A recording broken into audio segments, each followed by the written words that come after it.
This video tutorial is how to make a Doc McStuffins cake. Here I have a ready-made white chocolate mud cake, and that's just an 8-inch round tin. And the template I've got here is perfect for an 8-inch round tin. So I've just cut Doc McStuffins out and just lay her over the top of the cake, and now I trim around the edges of the cake. Don't need to cut the ponytails, so just lift them up as I go and cut around her face. The next step is take the white chocolate ganache that I've already prepared, and I make a layer of that into the center of the cake. Once that's done, then I can stick the top layer of my white chocolate cake over the top and proceed to cover the entire cake with white chocolate.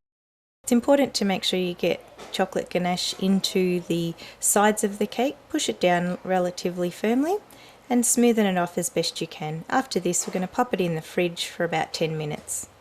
Once I take it out of the fridge, it's quite firm to touch, and I've boiled some water in the kettle, and I've got my palette knife here, which I just use to smoothen the white chocolate, so I can try and get as smooth a finish as I possibly can and nice sharp edges.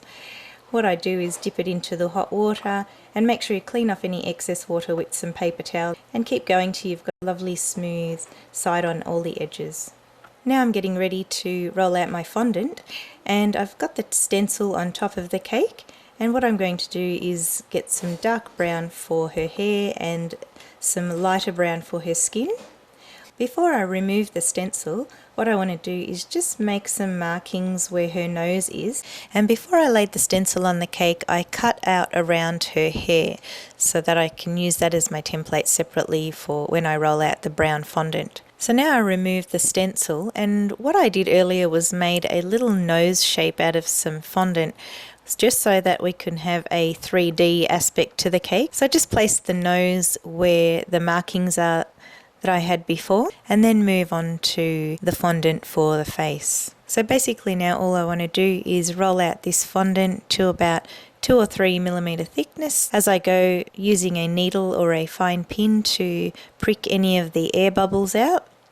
Once I've got the fondant to the thickness I want, place it up the top and make sure there's enough fondant at the bottom of her face so that it covers the front and sides of the cake. Then just trace around the stencil with your knife at the top, stopping at the ears. To lay the fondant on the cake, I just quickly grab my stencil and put a marking at the top corner of where her hair would be, and gently let this fondant fall onto the cake, smoothing on the edges and the top as I go along, making sure you get all the air bubbles out from the side.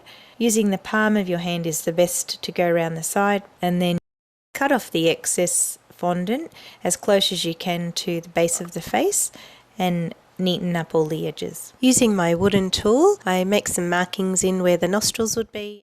Now it's time to roll out the fondant for the hair, and do that the same way as we did with the other one. This time with the stencil we place it more to the bottom of our fondant and use our blade to just cut around the edges of the stencil. Again, we just drape the fondant over the top of the cake and let it fall gently. Use your hand and your palm to smooth the edges, cut off the excess fondant, and then keep working with the blade to cut as close as you can to the fondant that we laid down first for the face. Go around the top of the head with the blade to get a nice even finish, and then keep trimming with your blade and working the fondant with your fingers until you get a nice smooth join between the hair and the face that we've made. After this, I take the wooden tool once again and make some little markings where her ear holes would be for a little bit more definition. Now it's time to grab the stencil and make some markings over the top for the eyebrows, and then work with the same colour fondant as the hair to roll out some pieces for the eyebrows. Now cut out the eye shapes for Doc McStuffins, and use the pointy end of my wooden tool to make some freckle marks. At the same time, just cut out her lips and put that on the cake. Next I take some white fondant and roll it out thinly so that I can cut the shape of her eyes. Once that's done, I grab the stencil again, position it so I can place the fondant in the right spot. Before finishing with the white fondant, take 2 small pieces and roll them into 2 oblong shapes which we will use to highlight her eyes at the end. Take the black fondant and roll that out to make the pupils. We cut the pupils out from the stencil and trace around them, and then place them on top of the white pieces of fondant that we already laid on the cake, and then finally take those little white pieces and put them on top. Take the black fondant and roll it very thin so that we can make the outline of the eye, and follow it up by making 3 small eyelashes on either side of the eye. Grab a brush with some water and paste the eyebrows down to the face. I've cut the lips out of some light pink fondant, and with my tool just make some markings for her lips.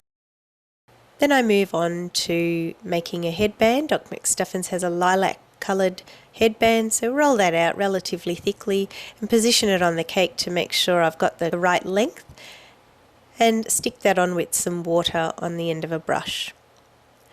Earlier I made some little pink petals to make a flower for her headband, so I just adhere them to the headband and put another light pink coloured spot in the middle.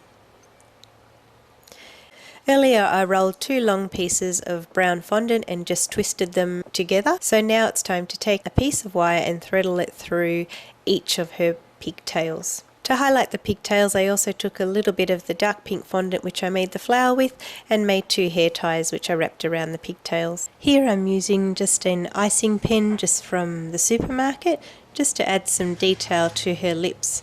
You could easily just roll out a thin piece of fondant, but this is a lot easier. Now that I've finished all the details on the face, I want to transfer the cake onto a board which I've already covered with fondant.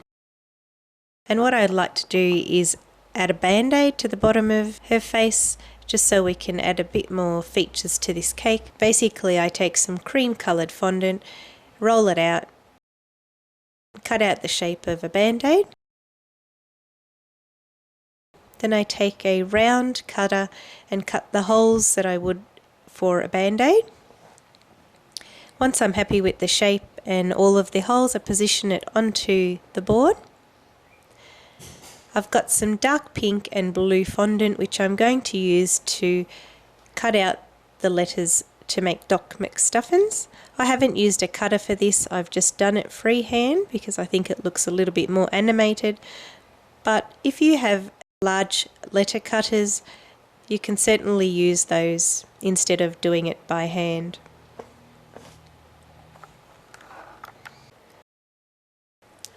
Once all of the letters have been cut and positioned on top of the band-aid, I add another piece of detail which is a little band-aid to cover the O in the Dr. McStuffins. So same as we did with the big band-aid, instead of cutting holes I just used the sharp end of my wooden tool to prick in some dots, and finally using a heart puncher I cut out a little love heart and stick that over. Now that the fondant is mostly dry, I can insert the pigtails on either side. And there we have it, the Doc McStuffins cake. Hope you enjoyed the tutorial. If you have any questions, please leave me some feedback.